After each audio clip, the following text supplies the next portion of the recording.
3 number question যেটা আমাদের বলেছে সেটা হচ্ছে 200 কেজি ভরের একটি কৃত্রিম উপগ্রহকে ভূপৃষ্ঠ থেকে একটা নির্দিষ্ট উচ্চতায় তুলে তার মধ্যে 6000 মেগাজুল গতিশক্তি দেওয়া হলো। উপগ্রহটি কত উচ্চতায় পৃথিবীকে পরিভ্রমণ করবে এবং আমাদের কিছু ডাটা দিয়ে দেওয়া হয়েছে। এক্ষেত্রে আপনাদের একটা খুবই গুরুত্বপূর্ণ কথা আমি বলে দিতে চাই।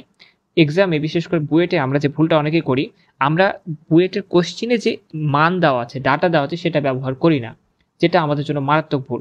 আমরা অবশ্যই সব সময় খেয়াল রাখবো প্রশ্নে আমাদের কোনো ডাটা দেওয়া আছে কিনা। আমরা জানি জি এর মান হচ্ছে 9.8, কিন্তু আমাদের প্রশ্নে যদি 10 দেওয়া থাকে আমাদের 10ই ধরতে হবে। ওকে, তো চলুন আমরা এটা একটু হালকা পাতলা বেসিক নিয়ে আলোচনা করি।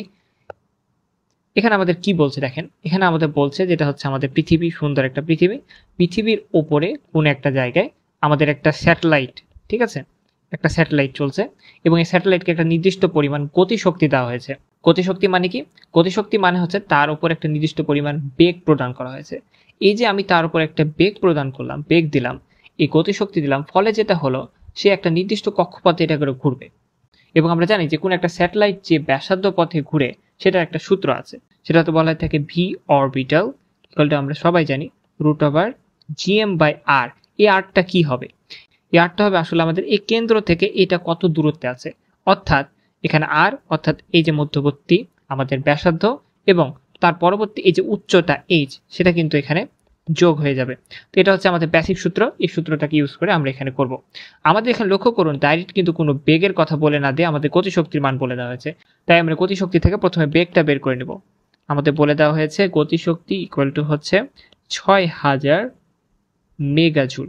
ওকে, এখান থেকে আমরা খুব সহজে ভি এর মানটা বের করে ফেলতে পারছি, সেটা হচ্ছে 6 × 10⁻7 মিটার পার সেকেন্ড। ওকে, আমরা ভি এর মান পেয়ে গেছি। এখন আমরা আমাদের বেসিকে যে সূত্রটা পেয়েছিলাম যে ভি অরবিটাল, অর্থাৎ কোন একটা স্যাটেলাইট পৃথিবীকে যখন পরিভ্রমণ করবে, এই পরিভ্রমণকালে তার যে বেগটা হবে সে বেগটা কিন্তু এ বেগটা, কারণ আমি তাকে এই বেগটা প্রদান করেছি।